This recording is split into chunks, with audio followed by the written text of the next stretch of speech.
Hi, and welcome to the video on the Unit 1 Scientific Skills and Density Performance Task. In this video, we're going to go over the sections of this performance task, describe what you need to do for each section, what are the expectations, and then also discuss your options for working today. So let's begin. This performance task is an assessment. It counts as much as an exam. So it's super important that you do your best on this. Unlike prior lab procedures that you have written, which haven't been graded but have been used as practice, this one will actually be graded. So you want to make sure that each section is filled out properly. Let's start with part 1. There are 5 parts to this. Part 1 is purpose and prediction. So for part 1, what you're going to do is you are going to write the purpose of the lab, and you're going to write your prediction from the launch today. So let's talk about the purpose. For the purpose, essentially what you're going to do is you are going to read through these 3 bullet points which describes the purpose, and then write that in your own words in a sentence or two. So, and you'll write that in this purple box here. So I've already typed this in, so let me just go ahead and delete that, because this is what it will look like when you get it. So you'll get this empty purple box, and you're going to type in your purpose. So after reading through these bullet points, you could say, the purpose of this lab is to, and again, that will be in a sentence or two, in your own words, describing the purpose from these 3 bullet points at the top. The next part is the prediction. So in the launch today, you've already made a prediction about which object you think is the least dense, which one you think is the most dense. So that's what you're going to type in here and why you believe that. So I believe, or you can say I predict, one of the objects, like corn syrup, is the least dense because, and state why you think so. I believe, or I predict, wood is the most dense because. So whatever you wrote in your launch, that's what's gonna pretty much go here. And again, this could be a sentence or two. Okay, so once you've written your purpose and your prediction, you're now going to move down to part 2, which is where you're going to document your materials, how to use those materials safely, and then describe the measurements you take. We've sort of done this thing before. In the past, when we have written a lab procedure, we've always taken some time to just think about the materials that we're using, use that lab equipment handout to identify how to use that equipment safely. And then before we wrote our procedure, we listed out the measurements that we needed to take. We placed those measurements in order, like, do you take the mass first? Do you take the volume first? And then from those ordered measurements, we use sentence starters or sentence frames to write our steps. And so that work that we did in the past is now going in here. This is a required section, so do not skip it. And the purpose of this is just for you to document your thinking before you actually start writing your procedure.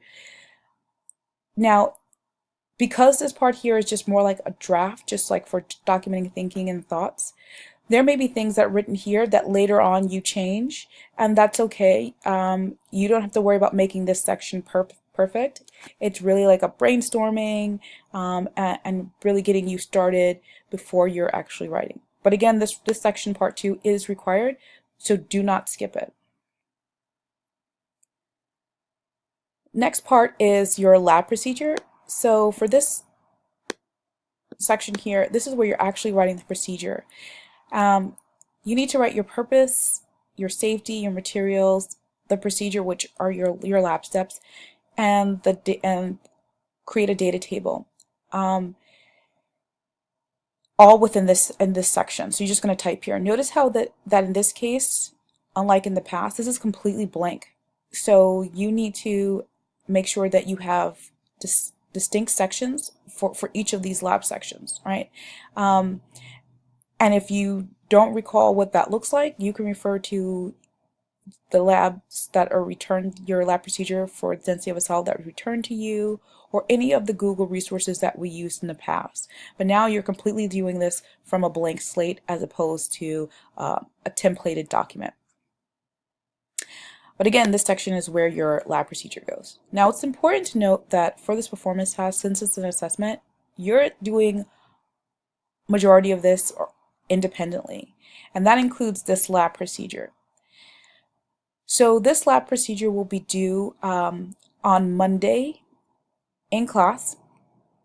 So whatever you don't finish today, you have to finish over the weekend. Make sure this is done. And the reason why this needs to be done Monday in class, because on Monday, when we come back together, you guys are going to choose one procedure to actually perform the following day. And that's what you're going to do in part 4. So everyone should have come in on Monday with their own procedure. And then as a group, you're going to take a few minutes to reviewing each other's procedure and just pick one that you're going to use for the day of the lab. And that procedure that you choose is going to go here. So in this section, you're going to just copy and paste the just the steps of the procedures, the procedure steps that goes here. You don't have to worry about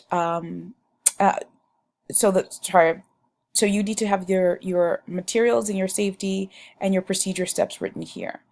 So you just can copy and paste from someone else's document into this section. And then in this section at the bottom, you're going to copy and paste your data table. So I'll say that again. In the top section, you should have your safety, materials, and the procedure. You can choose to put the purpose in, but it's not necessary because these are just the things that you need to make sure you have written down before or while you're doing the lab. And here is where you're going to have the data table, so everyone can write in the data as they go.